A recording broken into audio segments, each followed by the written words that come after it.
And John will pick them up, so just go ahead and just raise your hand instead of walking up. And we will be sending all the questions from tonight to AJ Duffy, so he will have them and get the sense of the community. Matt? Thank you. Just a couple points of clarification. This group here, the Soha Homeowner Association, very educated, great, very dedicated group. They're not union bashers.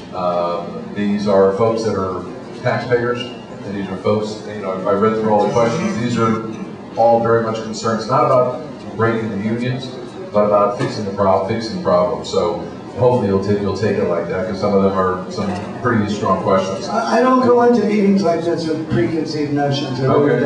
No, I understand. I'm just commenting on a couple of comments that you made. Also, just on just a point of clarification, affordability right now for the next generation of home buyers is at a 30-year high. I'm a real estate agent. The folks that are buying homes today, because of the devaluation of homes and because of low interest rates, most of the folks are folks that are under 35 years old.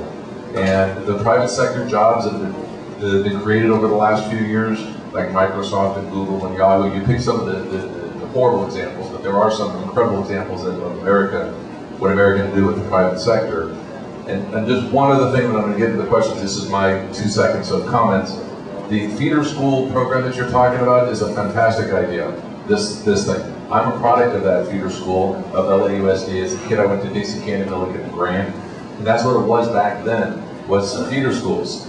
It was, you know, small classrooms, managed classrooms, great schools, great education, and go on and get on with life. And then it got to where we are right now. So you're kind of going back, which is not a bad thing, and looking about where we were and see how we can fix it. So the... Let me, one clarification. This is not, the family of schools concept is not like what it used to be.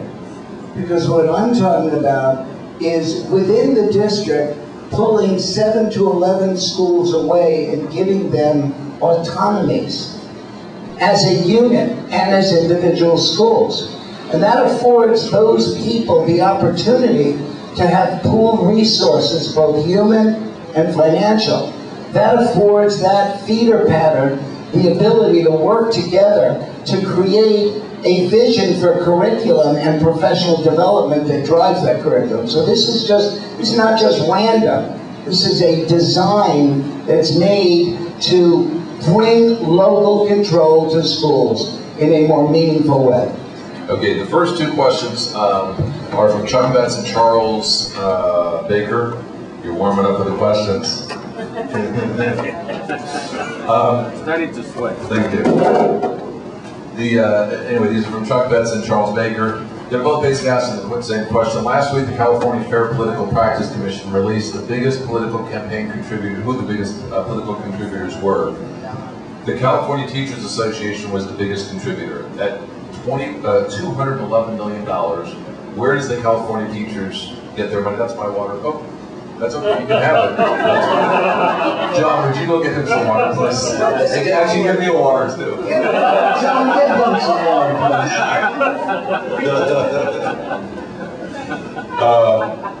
Where does the California teachers get the money? And that money should pay for more teachers. Well, actually not. Teachers' unions are not formed to pay salaries of teachers. That's what school districts do. The California Teachers Association, which is the largest state teachers association, about 320,000 people. It's affiliated with the National Education Association, which is about 3,200,000. They get their money from dues. Dues that members pay, and CTA uses it to support candidates and issues that we think are important to public education. Things like Prop 98, which we helped bring into being after Prop 13 stopped the steady flow of dollars to education. Prop 98 was brought into being with our help at U.T.L.A, but certainly the big dog was CTA. And Prop 98 is a basement level guarantee for funding for public education. It says that 40% of the state budget goes to education. And in good years, that works. But in years like this, it doesn't work because the tax base shrinks and the basement level funding shrinks every year. So the Prop 98 guarantees go down and down and down. I'll take a minute to say, what we need for public education is a steady, stable stream of funding so that we don't go through the ups and downs, which is what we do in California. Okay. This is an interesting way that this question was proposed, presented by Marshall Wong. It's actually a series of 5 questions, but I think it can be answered, summarized by you. What is the ratio of administrators to teachers? What is the ratio? Do you want to just give me the number and then I'll go? Yeah, actually, we're looking at those figures right now. There's 7.99 to 1, which is amongst the highest in the nation. And it's 7.99 because the state law says that 8.800 is over the limit. So they are very doubtfully at 7.99. The only people that disagree that we have too many bureaucrats, I'm not talking about school site administrators, is the district itself. We are top-heavy in bureaucracy. So it's 8 to 1, 8 being administrators, 1 being to teachers? Yes. Okay. And what is the ratio of administrative cost to teachers exclusively to building supplies and maintenance? That's hard to tell. I would have to have those figures in front of me, but I can tell you that the greatest cost in the district is salaries and benefits. Clearly it is, and that includes teachers and administrators. If teachers are fired to save money and administrators take their place, do they get paid the administrative salary or the teacher's salary? Teacher's salary. If administrators take over teaching jobs, do they have the teaching credentials in the field that they are teaching? Yes, until recently, administrators had to have teaching credentials, although there are some teachers, some administrators who have pupil service credentials. Those people who came from counseling or psychiatric social workers or pupil services, and they can't teach. They cannot. So if they cannot become part of the bumping process. Okay. But a vast majority of administrators have teaching credentials. And then the last one, why is there such a large difference between what administrators get paid and the low number that teachers get paid? I don't know. If anybody has that answer, please let me know.